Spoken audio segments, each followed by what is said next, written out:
আমাদের প্রিয় কৃষক ভাই আব্দুর রশিদ সাহেব বললেন যে লেবু গাছের তার এই যে এই পোকাটা লাগছে, এটা কি পোকা আর কি দিলে এটার প্রতিকার। আপনারা বুঝতে পারছেন এখানে কি পোকা আছে এটা জানেন? জানেন না। এটা হচ্ছে আমাদের পাতা, দেখেন এটা খুব ভালো চিত্রকর, দেখতে পাচ্ছেন? এখানে ক্লোজ করো, দেখাও। ও অনেকগুলো যে ম্যাপিং করছে, দেখছেন? এই যে ম্যাপিং করছে না, মানে কি এটা হচ্ছে সুরঙ্গ করছে। এটা হলো সুরঙ্গকারী পোকা। একমাত্র পৃথিবীতে এই একটা পোকা আছে যেটা খুব চিত্রকরের মতো আর্ট করে খায়।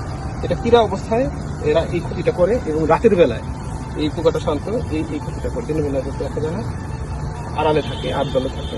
তো এই পোকার আরেকটা যে এখানে দেখেন আরেক ধরনের, এখানে আরো আরেকটা সমস্যা আছে। এই যে এখানে ক্লোজ করো, এই যে এখানে এটা হলো বাটারফ্লাই, ঠিক আছে? এটা লেবু বাটারফ্লাই, এটাই সবচেয়ে বড় ক্ষতিকর একটা পোকা।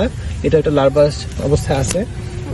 এই পোকাগুলো যখন পূর্ণবয়স্ক হয় তখন এর কিন্তু পাখা গজা যায়। এটাকে এই জন্য বলা হয় প্রজাপতি। কেমন? এই যে এটা হলো বাটারফ্লাই, লেবুর বাটারফ্লাই। ওকে, এই পোকা কিভাবে ক্ষতি করে, এই যে এই পোকার ক্ষতির লক্ষণটা দেখো।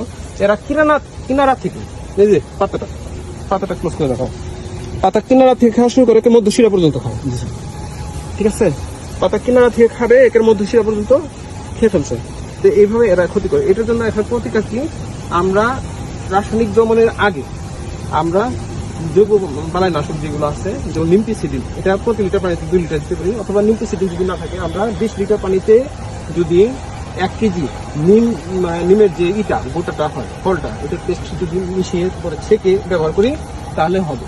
অথবা তামাকের গুঁড়ো 1 লিটার পানিতে যদি 5 গ্রাম তামাকের গুঁড়ো দিই, অথবা ডিটারজেন্ট পাউডার যদি দিই, 7 দিন পর যদি আমরা ব্যবহার করি, তাহলে এই জৈব বালাইনাশক হিসেবে এটা কাজ করবে। যদি আক্রান্তের হার অতিরিক্ত হয়ে যায়, যেমন এই ভাইয়ের যেটা হচ্ছে বেশি হয়ে গেছে, এটার জন্য আপনাদের করতে হবে কি ভাই, আপনার এই যে পুরাতন যে ডগা এগুলো আক্রান্ত যে পাতাগুলো আছে, এগুলো ফেলা দেবেন, নিচেগুলো দরকার নেই। এরপরে কাটার পরে একটা কীটনাশক স্প্রে করবেন, যেমন ডায়াজিনন, হ্যাঁ, ডায়াজিনন 60 দিতে পারেন। তারপরে এভারমেকটিন গ্রুপের ওষুধ এবং প্লাসিফেনমেথিন, এটা মিশিয়ে যদি আপনি প্রতি লিটার পানি 2 লিটার করে দেন, তাহলে এটা উপকার করবেন। এছাড়াও আপনার এসিফেট পাউডার দিতে পারেন, কার্টা পাউডার দিতে পারেন, প্রতি লিটার পানিতে 2 গ্রাম।